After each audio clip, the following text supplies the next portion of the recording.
মুভির প্রথমে দেখা যায় একটি গুন্ডা প্রকৃতির লোক গ্রামবাসীদের মধ্যে বেছে বেছে লোক নিয়ে কাজ করাতে নিয়ে যাচ্ছে। তার মধ্যে শিবা নামের একটি ছেলে ছিল, সেও যাচ্ছিল। সে তার প্রেমিকা দীপাকে শেষ বিদায় জানায়, তারপর একটা খাঁচার মতো গাড়িতে করে তাদের নিয়ে চলে যায়। এই ঘটনাটি ওই গ্রামের পার্বতী নামের এক বৃদ্ধ লক্ষ্য করে। কিছুদিন পর সে উকিলের মাধ্যমে কোর্টে একটি কেস করে। তাতে উকিলটি বলে গ্রামে কাজ দেওয়ার নামে লোক নিয়ে যাওয়া হয়, কিন্তু তারপর তারা আর কোনো দিন ফিরে আসে না, নিখোঁজ হয়ে যায়। বিপক্ষের উকিল অবজেকশন জানিয়ে বলে এ কথার কোনো প্রমাণ নেই। কোনো প্রমাণ পেশ করতে না পারায় জর্জ বলে প্রমাণ তথ্য সংগ্রহ করতে এবং 12ই অক্টোবর অবধি কেসটা স্থগিত করে দেওয়া হয়। এদিকে গ্রামে দীপা কিছুতেই বিয়ে করতে রাজি হয় না। সে বলে শিবা ছাড়া সে কাউকে বিয়ে করবে না। কিন্তু তার বাবা বলে শিবাকেই তুই বিয়ে করবি? ঠিক আছে, কিন্তু শিবা কোথায়? 2 বছর হয়ে গেছে, কোনো খোঁজ নেই। গ্রামের আর লোকদেরও কোনো খোঁজ নেই। দীপা তা সত্ত্বেও বলে যে সে অপেক্ষা করবে। এদিকে কবুতর নামে এক কনস্টেবলের সাথে পুলিশ ইন্সপেক্টর বিক্রমের ধাসু এন্ট্রি দেখা যায়, যে একটি গুন্ডাদের আড্ডায় গিয়ে তাদের আচ্ছা করে ধোলাই দেয় ও বিলাল নামে এক মাফিয়ার সাথে দেখা করে ও বলে তুমি যে সব কাজ করো তার জন্য পুলিশকে যা টাকা দাও তার দ্বিগুণ টাকা এখন থেকে লাগবে। বিলাল সেটা দিতে রাজি হয় ও তাকে দেয়। বিক্রম সেই টাকা নিয়ে তার বাড়িতে চলে আসে। তার বাবা বলে তুই পুলিশে ভর্তি হওয়ার পর আমি ভয় পেতাম যে তুই আবার যেন ইমানদার পুলিশ না হয়ে যাস। দেখ, যারাই ইমানদারি দেখায় তাদেরই মরতে হয়, কিন্তু মাফিয়াদের দেখ গান পয়েন্টে রেখে সব কাজ কেমন করে করিয়ে নেয়। গান্ধীজি মনেতে থাকুক আর না থাকুক, তার ছবিওয়ালা নোট পকেটে থাকলেই হবে। এদিকে বিক্রমের সাথে একটি মেয়ের আলাপ হয়, যে ছোট ছোট বাচ্চাদের পড়াতো। সেই মেয়েটির নাম ছিল অর্চনা। বাজারে বা দোকানে যারা কাজ করত তাদের যারা ছেলেমেয়েরা ছিল তাদের লেখাপড়া সে শেখানোর চেষ্টা করত। অন্যদিকে উগ্রা নামে একজন মাফিয়াকে বিলাল কল করে বলে তুলসীঘাট স্টেশনে এসআই সুভাষ তাদের লরি আটকেছে।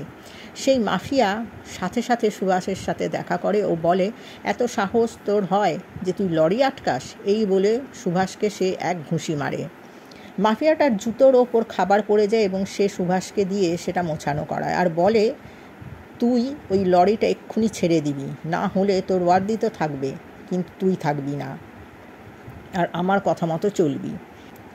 এদিকে সেই জায়গার দৃশ্য দেখা যায় যেখান থেকে গ্রামবাসীরা আর ফিরে আসতো না। সেখানে দেখা যায় যে শিবাও আছে এবং সে বেঁচে আছে।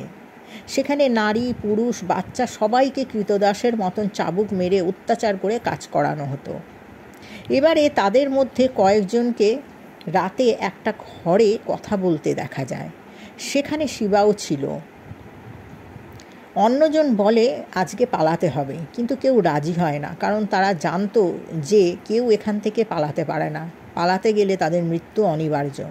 তাই ওই লোকটি একাই চেষ্টা করে পালানোর, কিন্তু সে পারে না, আবার তার কুটিরে ফিরে আসে। পরদিন বাসু নামের এক রাক্ষস অত্যাচারী লিডার বলে আমার কথাই শেষ, এখানে লোক জ্যান্ত আসে কিন্তু জ্যান্ত ফিরতে পারে না। কালকে পালাতে গেছিলি বল, কিন্তু কেউই কিছু বলে না। তখন দেখা যায় যে পালাতে গেছিল তার বাবাকে মেরে নিয়ে আসা হয়, আর তাই দেখে সে সবার মধ্যে থেকে ছুটে এসে বাবাকে দেখে কাঁদতে থাকে। তখন রাক্ষস বাসু তাকে গুলি করে মেরে ফেলে আর গ্রামবাসীদের ওপর অকথ্য অত্যাচার চালায়। কিন্তু এবারে সত্যিকারে একজন পালাতে সক্ষম হয়। এবারে দেখা যায় সেই জায়গাটার অর্থাৎ দণ্ডাকারের আসল মাথাকে। সে নিজেকে এখানে রাজা মনে করত। তার নাম ছিল অসুর। সে তখন তার ছেলে উগ্রাকে কল করে বলে এখান থেকে একটা লোক পালিয়েছে, সেটাকে মেরে তার লাশ আমাকে দেখা।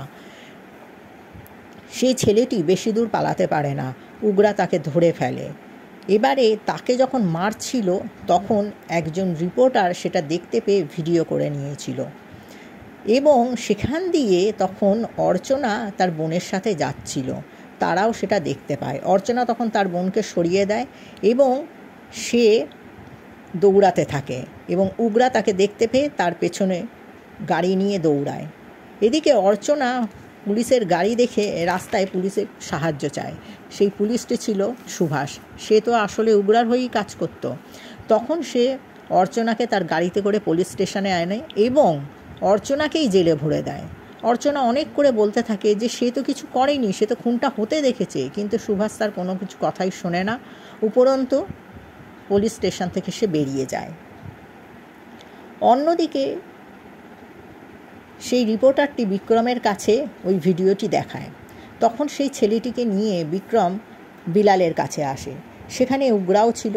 বিক্রম তাদের কাছে সেই ছেলেটির ভিডিওটি দিয়ে দেয় আর তাদের কাছ থেকে টাকা নিয়ে বাড়িতে আসে। এমন সময় অর্চনার বোন সেইখানে আসে এবং বিক্রমকে সব কিছু জানায়। বিক্রম তখন সেই জেলে যায় ও অর্চনার থেকে সব কিছু শোনে। বিক্রম এবারে বিলালের কাছে যায় এবং তাকে বলে, তোর সব টাকা আমি ফেরত দিয়ে দেবো, তুই ওই রিপোর্টারকে আমাকে ফেরত দে। তখন বিলাল তাকে বলে যে ওই রিপোর্টারটাকে অসুরের কাছে পাঠিয়ে দিয়েছে। বিক্রম বলে, অসুর হোক বা অ্যানাকন্ডা বা তার বাবা, যেই হোক না কেন আমি ঠিক ওকে ফেরত নিয়ে আসবো। এদিকে উগ্রার বাড়িতে বিক্রম গিয়ে অনুরোধ করে যে রিপোর্টারটাকে যেন সে ছেড়ে দেয় এবং সে আরও বলে যে আমার জন্য কোনো নির্দোষ ছেলে ও মেয়ে বিপদে পড়ুক সেটা আমি চাই না। তখন উগ্রা নিজের উগ্রতা দেখিয়ে বলে, তুই জানিস তুই কার সাথে কথা বলছিস? বিক্রম তখন বলে, আমি যখন কাউকে মারি তখন তার বায়োডাটা দেখি না। এরপর বিক্রম নিজের মূর্তি ধারণ করে আর উগ্রাকে আচ্ছা করে পেঁদিয়ে বৃন্দাবন মায় মথুরা পর্যন্ত দেখিয়ে দেয়। এবার তার গুন্ডা বাহিনীরা তলোয়ার নিয়ে তাকে আঘাত করে, কিন্তু বিক্রমও দম্বার পাত্র নয়। সামনেই ছিল শিবাজি মহারাজের স্ট্যাচু ও হাতে তলোয়ার। সে সেই তলোয়ার নিয়ে বিক্রম গুন্ডা বাহিনীদের আচ্ছা করে জব্দ করে। এদিকে বিলাল সুযোগ বুঝে পালিয়ে যায় এবং অসুরাকে গিয়ে বলে, পুলিশ বিক্রম উগ্রার যমরাজ হয়ে নেমে এসেছে। এই রিপোর্টারটাকে যদি ফেরত না দিই তাহলে নরকের টিকিট একদম কনফার্ম। এদিকে বিক্রম উগ্রাকে উল্টো করে ঝুলিয়ে রাখে আর অসুর তাকে কল করে বলে উগ্রাকে ছেড়ে দিতে। এই অসুরের ছেলেই ছিল উগ্রা। বিক্রম বলে, রিপোর্টারটাকে তুই আগে ছেড়ে দে। তখন সেই রাক্ষস বাসু রিপোর্টারটাকে বিলালের সাথে গাড়িতে করে পাঠিয়ে দেয়। এমন সময় দেখা যায় এক নারী অসুরকে বলে, তুই বলেছিলি না যে দণ্ডাকা থেকে হাওয়াও নাকি এখান দিয়ে যায় না, কিন্তু আজ তুই নিজেই একজনকে বাইরে পাঠাতে বাধ্য হলি। ভয় লাগছে তোর? এটা তো শুরু, এরপর তোর হবে পতন। এরপর উগ্রাকে ফেরত দিয়ে রিপোর্টারটাকে নিয়ে বিক্রম গাড়িতে করে ফেরার সময় বাইকে করে এসে একজন রিপোর্টারটার গলায় ছুরি মারে। বিক্রম তাকে নিয়ে হাসপাতালে আসে। হাসপাতালে এসে বিক্রমকে বলে যে ওই মেয়েটার কোনো দোষ নেই, আপনি আমার ভিডিওটা দেখিয়ে ওকে মুক্ত করুন। বিক্রম তখন সেই মতো কাজ করে ও কোর্ট থেকে অর্চনাকে নির্দোষ ঘোষণা করা হয় এবং জেল থেকে মুক্তি দেওয়া হয়। ইন্সপেক্টর সুভাষকে সাসপেন্ড করা হয়। এদিকে সেই রিপোর্টারটি মরে যায়। সে ওই গ্রামের ছেলেই ছিল। আর মৃতদেহ নিয়ে যখন বিক্রম গ্রামে আসে তখন সেই পার্বতী কাকা তাকে বলে, তোমরা পুলিশ, আমাদের রক্ষা করবে এটাই তো তোমাদের কর্তব্য, কিন্তু তোমরা রক্ষক না হয়ে ভক্ষক হয়ে গেছো। বিক্রম ক্ষমা চায় আর বলে, মরার আগে ও আমাকে বলেছিল যে 1200 লোক গ্রাম থেকে গায়েব হয়ে গিয়েছিল, তারা এখনও বেঁচে আছে। এই শুনে গ্রামবাসীদের মুখে হাসি ফোটে। এদিকে ফ্ল্যাশব্যাকে কিছু দৃশ্য দেখে বোঝা যায় অসুর তখন স্মাগলিং করত এবং তার সাথে বিলালও ছিল। সে পুলিশদের ভয় দেখিয়ে তাদের নিজের হাতে করে নিয়েছিল। এইভাবে তার অরাজকতা শুরু হলো। এদিকে এসপি ভবানী ছিল এমন একজন পুলিশ যে এই মাফিয়া গুন্ডাদের নিজের হাতে শায়েস্তা করত, আর ইন্সপেক্টর শঙ্কর ছিল ভবানীর হাজব্যান্ড। একদিন অসুর ও বিলাল ভবানীর বাড়িতে এসে তাকে ধমকি দিয়ে যায়। ভবানীও বুঝিয়ে দেয় যে তাকে টলানো এত সহজ নয়। একদিন একটা বাচ্চা ছেলে ভবানীর কাছে তার বাবার নিখোঁজ বলে রিপোর্ট লেখাতে আসে। সে ছিল ওই গ্রামেরই ছেলে। সেই ছেলেটাকে নিয়ে ভবানী ওই গ্রামে আসে এবং জানতে পারে গ্রামের 1200 লোক নিখোঁজ হয়ে গেছে। কাজের নামে তাদের নিয়ে যাওয়া হয়, কিন্তু তারা আর ফেরত আসেনি। ভবানী এরপর ওপরওয়ালার কাছে পারমিশন চায় এই ব্যাপারটা নিয়ে তদন্ত করার জন্য।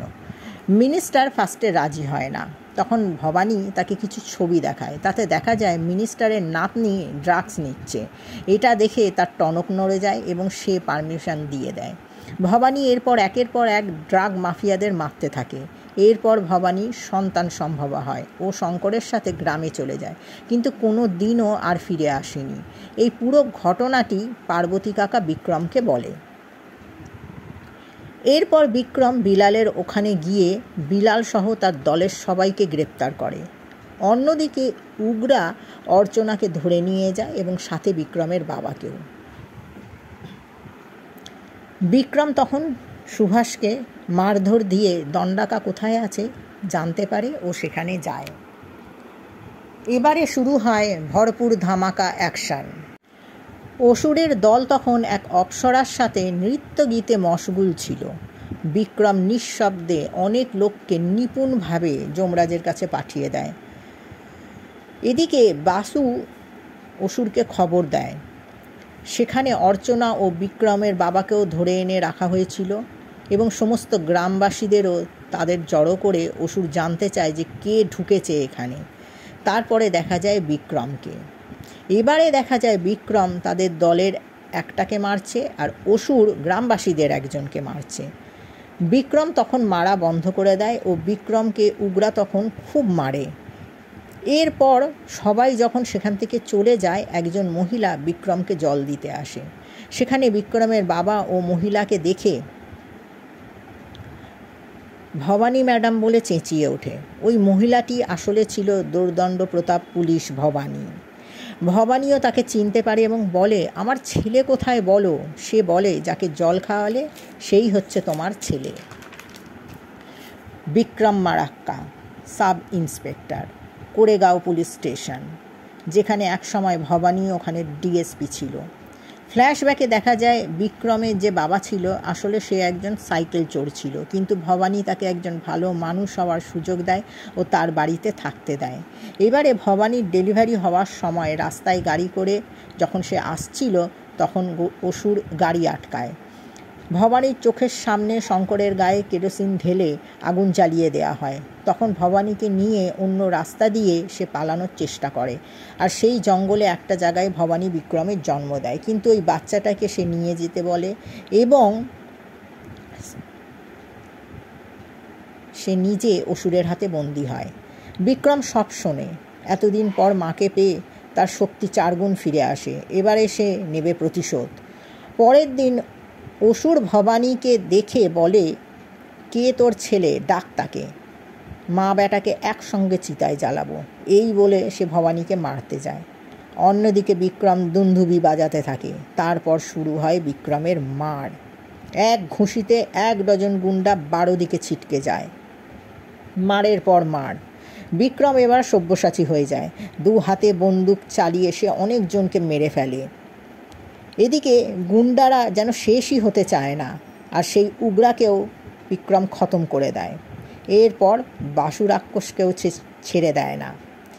এবারে পালা আসে অসুরের। এবারে শুরু হয় রাম রাবণের যুদ্ধ। প্রথমে অসুর বিক্রমকে খুব মারতে থাকে। বিক্রমকে একেবারে যমের দরজার কাজ অবধি নিয়ে চলে যায়, কিন্তু যমরাজ জানতো আজ অসুরের আসার কথা।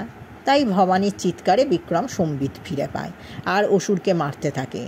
সে যুদ্ধ স্থলে জলে আকাশে সব জায়গায় হতে থাকে। সব গ্রামবাসীরা তাড়িয়ে তাড়িয়ে উপভোগ করতে থাকে সেই দৃশ্য।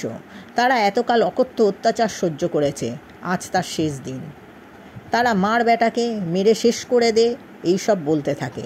বিক্রম তখন 2টো জ্বলন্ত তলোয়ার নিয়ে তার হাত কেটে দেয়। তারপর তার বুকে 2টো তলোয়ার গুঁজে তার শিংওয়ালা সিংহাসনে বসিয়ে দেয়। যুদ্ধ শেষ হয়। এবারে সবার ঘরে ফেরার পালা। গ্রামবাসীরা খুব আনন্দ করে গ্রামে ফিরে আসে।